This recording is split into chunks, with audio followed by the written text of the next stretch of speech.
Terkait kasus dugaan penipuan dan penggelapan sebesar 210 juta rupiah dengan terlapor M. Husin Nasution yang juga menyeret 2 nama anggota DPRD aktif di Kota Tebing Tinggi, Sumatera Utara, dan kasusnya sudah 1 tahun tidak kunjung tuntas di Polres Tebing Tinggi, mendapat tanggapan keras dari Big Law Firm Pahala Sitorus selaku kuasa hukum korban Rudi Sibarani.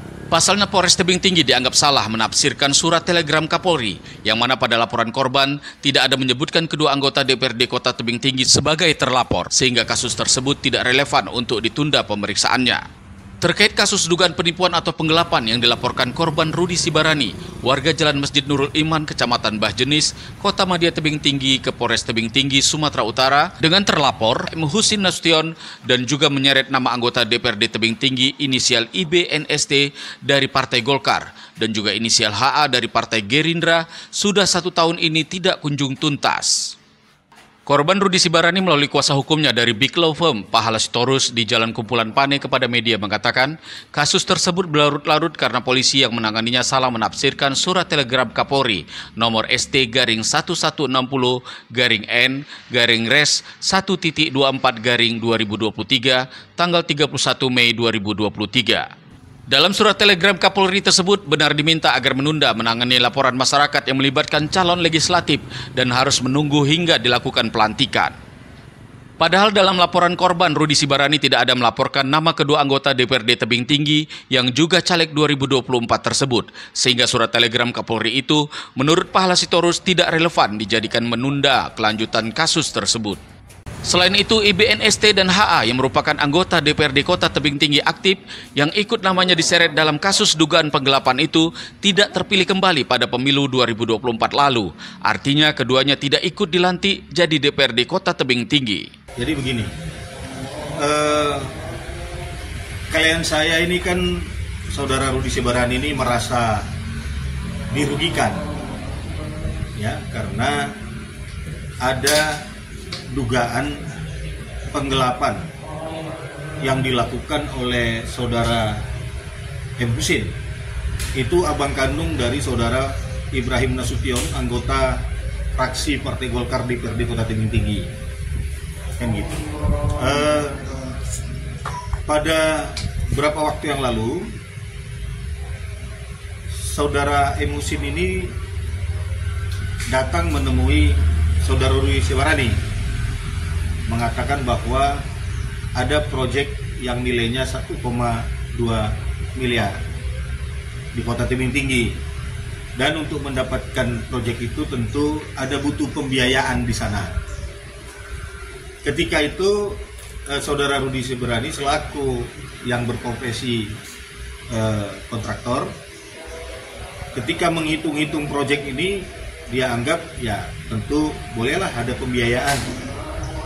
Dan setelah ada kesepakatan pembiayaan itu, saudara Ibrahim Nasution beserta istrinya yang bernama Saripah Aini dan saudara Husni, ya, itu juga datang bertemu dengan saudara Rudi Sibarani untuk mengambil uang pembiayaan itu yang jumlahnya 210 juta.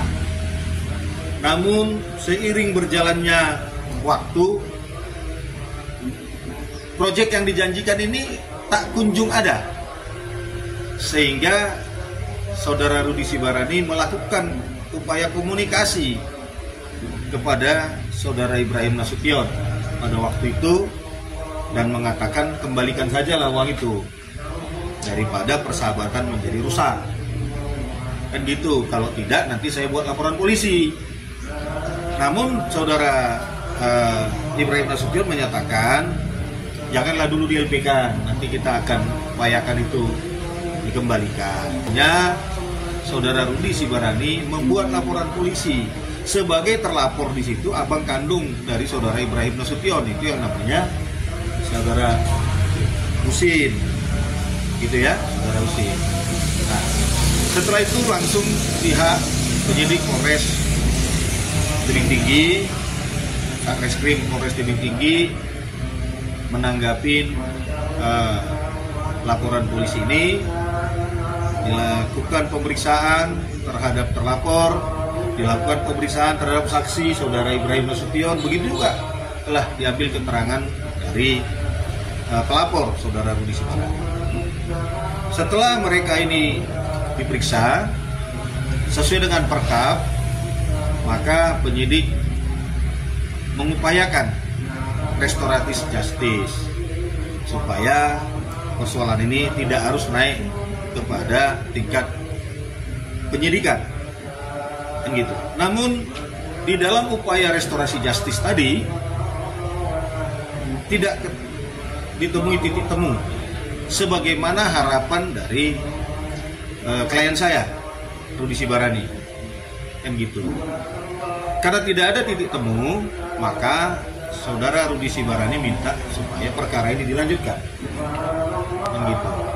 Nah, di dalam perjalanan ini Saudara Rudi Sibarani tidak tahu kenapa tiba-tiba di dalam SP2HP muncul nama Saudara Muhammad Azli Hazari dan nama Saripah Aini. Di dalam keterangannya itu, kedua nama yang saya sebut tadi itu calon legislatif di Kota Tebing Tinggi, satu dari Partai Gerindra itu Muhammad Azli Hazari, satu lagi dari Partai Gelora, itulah istri dari Saudara Ibrahim Nasution yang bernama Saripah Aini tadi, kan begitu.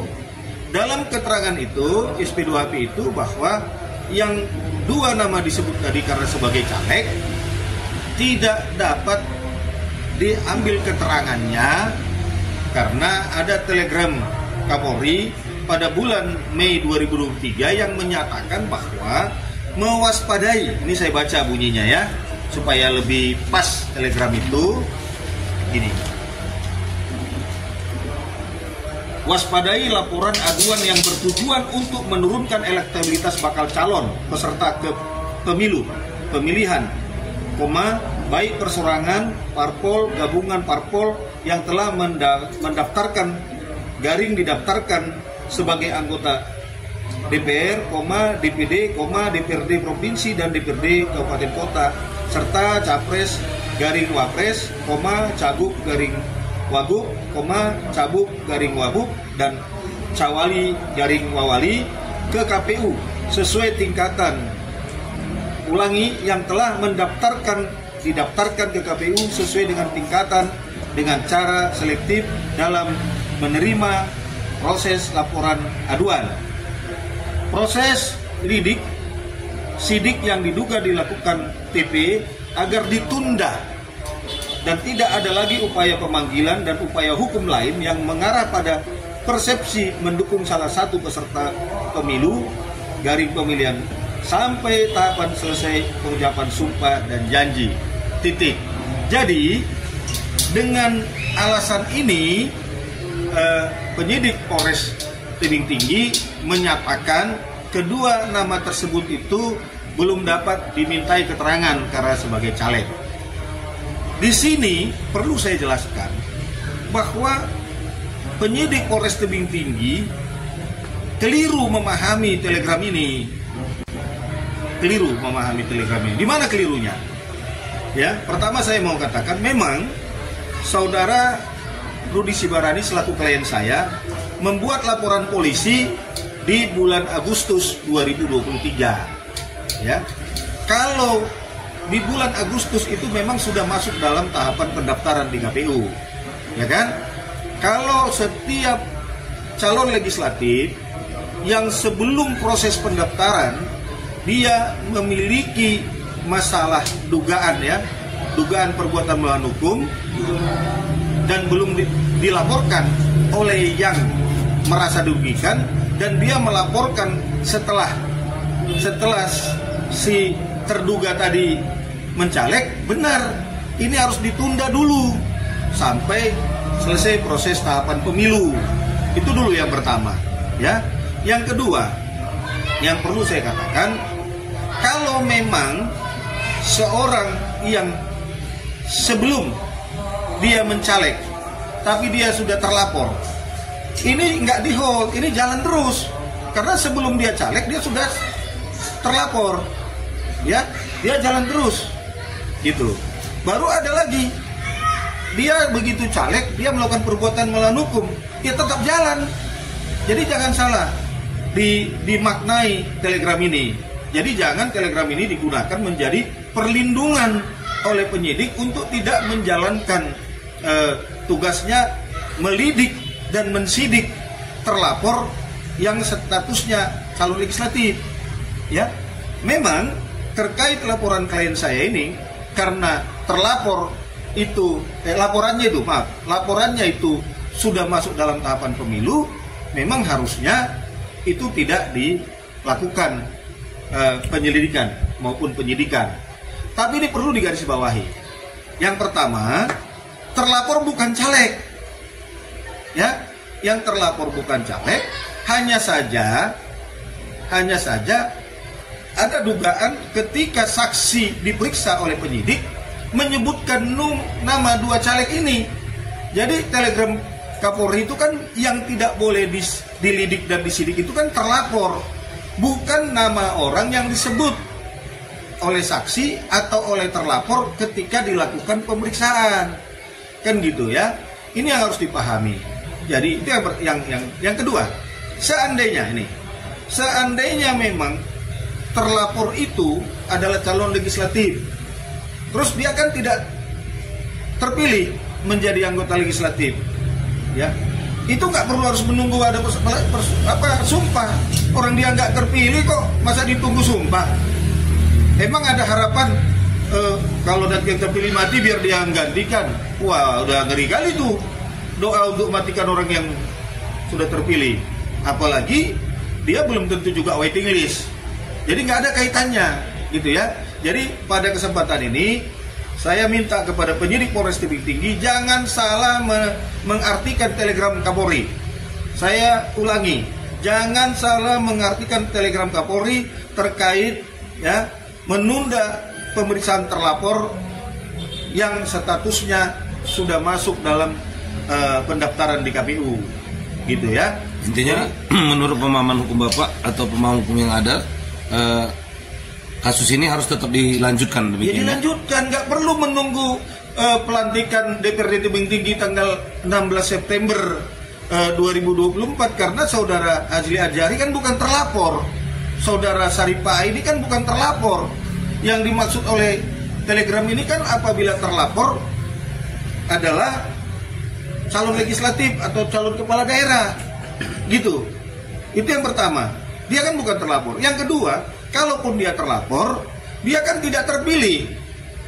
Sehingga yang dimaksud oleh Kapolri tadi, apabila dia terpilih itu, maka ditunggu sampai pelantikan. Setelah selesai pelantikan, barulah dia proses. Tapi ada satu lagi yang perlu dipahami. Ketika terlapor itu belum masuk tahapan pemilu, ini nggak juga di-hold, orang dia sudah terlapor kok.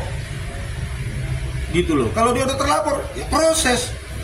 Namun intinya dalam persoalan ini Pak, bahwasanya nama-nama yang disebutkan yang diduga adalah merupakan anggota calon legislatif itu terungkap ketika adanya keterangan yang diambil oleh penyidik Polres Tebing Tinggi terhadap terlapor begitu Pak ya? Bisa terhadap terlapor, bisa terhadap saksi. Ya. Karena kan dua nama ini, saksi itu, ya, saksi. Dua nama ini kan tidak sebagai terlapor, tapi kenapa di SP2HP kepada klien saya oleh penyidik Satreskrim Polres Tebing Tinggi disebutkan dua nama itu, bahwa dua nama itu sesuai dengan telegram Kapolri tahun bulan Mei 2023 ini kan harus ditunda dulu pemeriksaannya karena mereka sebagai anggota legislatif, sementara mereka tidak terlapor. Telegram ini berlaku kepada terlapor, itu dulu yang pertama, ya. Dan yang kedua, yang nama disebutkan dalam SP2HP juga dia tidak terpilih, sehingga nggak perlu nunggu dia dilantik, ya. Baru yang paling penting supaya jangan menjadi tameng ini telegram ini, apabila ada calon legislatif yang sudah terlapor jauh sebelum proses pemilu, ini nggak boleh di-hold, orang dia udah terlapor sebelumnya. Jadi mana mungkin ada upaya-upaya keberpihakan, ya kan? Maka timbul pertanyaan, seandainya dia sudah caleg baru dia melakukan perbuatan melawan hukum, apa tidak diproses? Ya harus diproses. Makanya di dalam Susduk juga, khusus Susduk ini bagi anggota yang sudah anggota yang sudah duduk, sudah terpilih, sudah dilantik, yang sudah duduk di dalam Susduk. Apabila ada anggota itu tertangkap tangan melakukan perbuatan melawan hukum, nggak perlu izin, terkecuali dia tidak tertangkap tangan. Misalnya dia dilaporkan ada melakukan perbuatan melawan hukum, ya. Tetap mengacu kepada telegram Kapolri itu boleh Pak ya, begitu ya? Bukan, ini kalau yang saya cerita tadi tidak ada hubungan dengan, ada undang-undang Susduk. Susduk. Ada di Susduk itu anggota dewan kalau dia mau disidik harus ada izin. Tapi ketika dia tertangkap tangan, ya tertangkap tangan, dia nggak perlu izin. Tapi waktu mau penahanannya itu perlu izin. Terakhir Pak, terakhir kasus ini apa niatan yang akan harus? Yang pertama begini, karena nama-nama yang saya sebut itu adalah warga Tebing Tinggi, sahabat-sahabat kami semuanya. Ya sudah, harapan kalian saya ini kembalikan uangnya. Kalau tidak, saya akan datang ke Polres Tebing Tinggi meminta segera diproses secara hukum. Hukum harus ditegakkan, ya kan? Gitu. Ini kan kita kan harus jelas nih. Hukum harus ditegakkan, ya siapapun dia. Tapi kita masih kasih ruang. Saya berharap dengan adanya pertemuan kita hari ini, temu pers hari ini, ya saya berharap besok yang namanya tersebut di situ, baik itu sebagai terlapor, baik itu sebagai saksi yang ada kaitannya dengan aliran uang itu, segera datang temui klien saya atau temui saya untuk mengembalikan uang itu. Ya, demikian Pak ya. Kan gitu. Ya. Jadi sekali lagi saya tekankan, saya tegaskan, saya advokat Pahala Sitorus, kuasa hukum dari Rudy Sibarani, menghimbau kepada terlapor dan orang-orang yang namanya terkait dengan laporan itu, yang menerima aliran dana itu, segera kembalikan uang itu kepada klien saya, Rudy Sibarani, atau melalui saya selaku kuasa hukum, supaya masalah ini dapat selesai dengan baik. Kalau tidak, kita akan desak dan saya akan turun ke Polres Tebing Tinggi, menemui penyidik, bila perlu saya temui Kapolresnya supaya ini diproses segera. Demikian Pak ya. Dengan hukum yang berlaku. Demikian Pak ya. Demikian.